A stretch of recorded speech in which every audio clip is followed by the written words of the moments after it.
When the rescue helicopter reached Dyatlov Pass in February 1959, it became clear that the 9 missing hikers had been dead for weeks. As teams began working to solve the tragedy, they quickly realized this was no ordinary accident.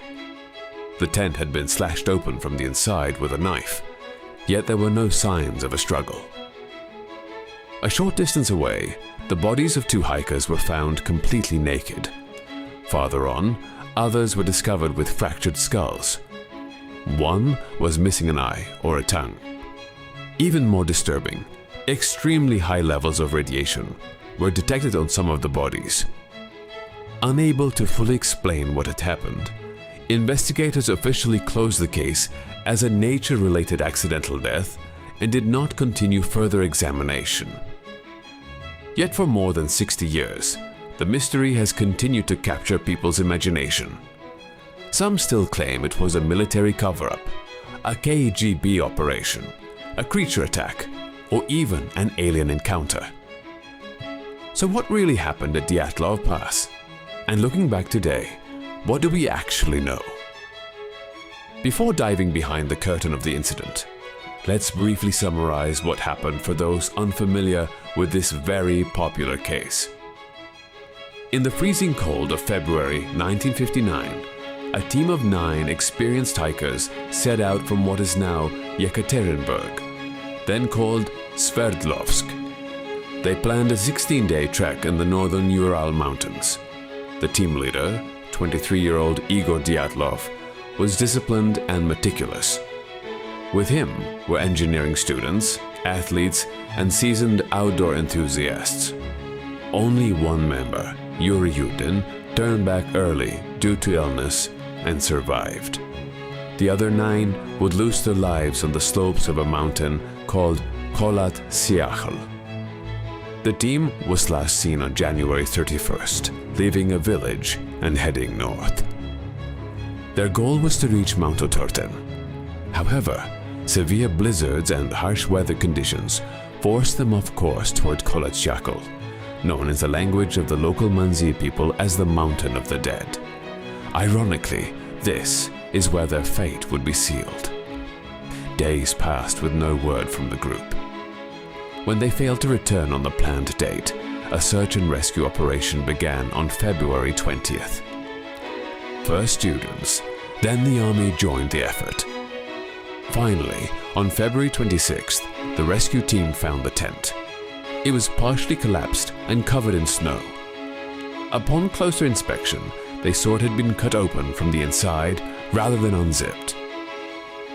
Inside were boots, coats, food, and personal belongings neatly arranged.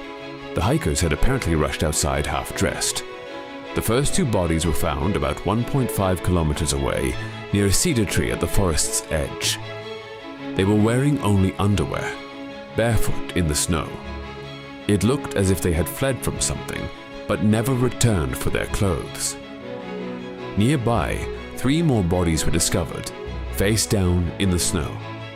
Judging by their positions, they appeared to be trying to make their way back to the tent. The remaining 4 bodies were found months later, after the snow melted in spring. This is where the real mystery began. One had a completely crushed rib cage. Another had a fractured skull. What was striking was that these injuries were comparable to the force of a car crash, yet there were no external wounds or cuts. One of the female members was missing her tongue and eyes. Additionally, high levels of radiation were detected on some of the bodies, something extremely unusual under normal circumstances. The soldiers and officials involved in the search were shocked by these anomalies, yet the official report listed hypothermia and natural conditions as the cause of death. The case was closed. After seeing all this, the question naturally arises: what could be behind these mysterious findings? Over the years, countless theories have emerged. One early theory suggested that the incident was not a simple natural disaster, but part of a secret military or nuclear test.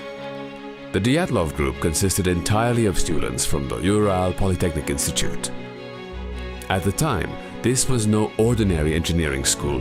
It was closely connected to the Soviet Union's strategic projects, particularly nuclear technology and military research. These young people were not just adventurous hikers. They were future engineers linked to critical state programs.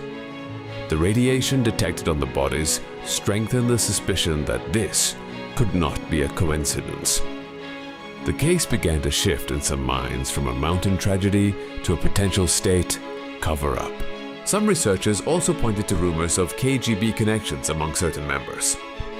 Books such as Dyatlov Pass, The Mystery Lives On, and Donnie Eicher's Dead Mountain discuss claims that some hikers may have been working for the KGB or conducting covert tasks under the guise of students.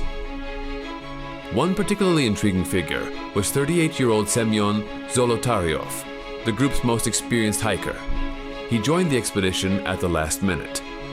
With a military background and a significant age gap from the others, his sudden inclusion raised questions.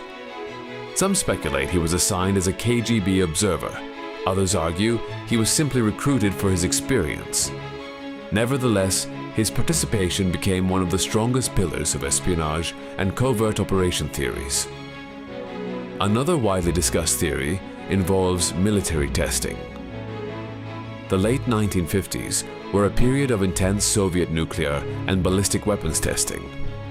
The remote Ural Mountains were suitable for such experiments. Some witnesses reported seeing bright orange spheres in the sky on the night of the incident. There were also unofficial reports of military exercises and rocket tests in the region around that time. This led to speculation that the hikers may have accidentally found themselves in the middle of a secret test.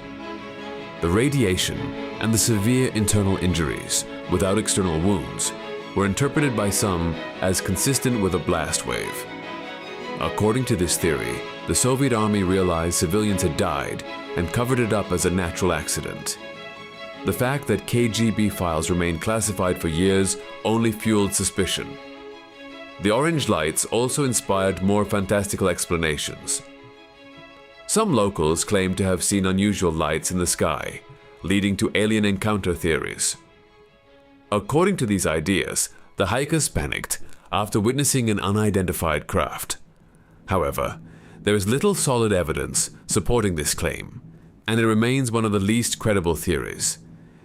In reality, we may not need conspiracies to understand what happened.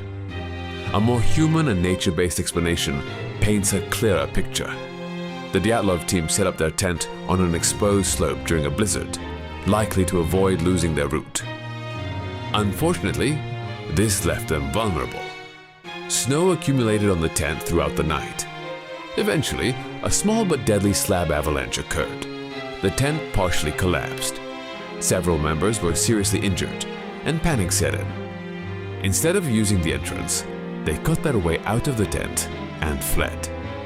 For years, this avalanche theory was dismissed because no clear avalanche traces were found. However, recent research has changed that view.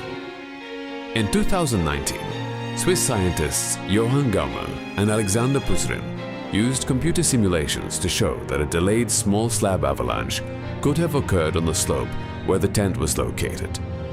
Such avalanches can leave minimal traces and disappear within hours. Rescue teams arriving weeks later would not necessarily see evidence. Field studies in 2011 confirmed that the slope angle, around 28 to 30 degrees, was indeed suitable for slab avalanches. The chest and skull fractures without external wounds match the kind of pressure such a snow slab could exert. The storm was so intense that the hikers likely did not think to grab their clothing or boots. They moved toward the forest for shelter. Injuries and severe cold caused the group to split. Some tried to light a fire under a cedar tree, but froze. Others attempted to return to the tent and collapsed along the way.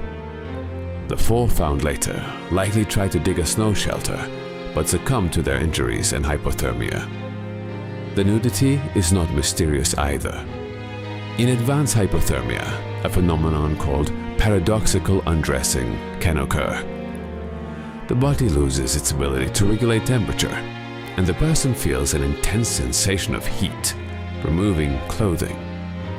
The missing tongue and eyes were likely the result of natural decomposition and scavenging animals after months under snow. As for the radiation, it may not be as strange as it seems. These were engineering students. Some worked in laboratories. Contamination from previous exposure could explain the readings. Regarding the orange lights, while witnesses did report them, they were most likely related to military tests or atmospheric phenomena. Looking at the bigger picture, this tragedy appears to be a chain of natural events. A poorly chosen campsite, a small but deadly snowslide, panic-driven decisions, extreme cold, storm conditions, and hypothermia. Dyatlov Pass was not the result of a mysterious creature or alien attack. It was a tragic convergence of harsh nature and unfortunate human decisions. What happened that night remains chilling, but it also reminds us of something simple and powerful.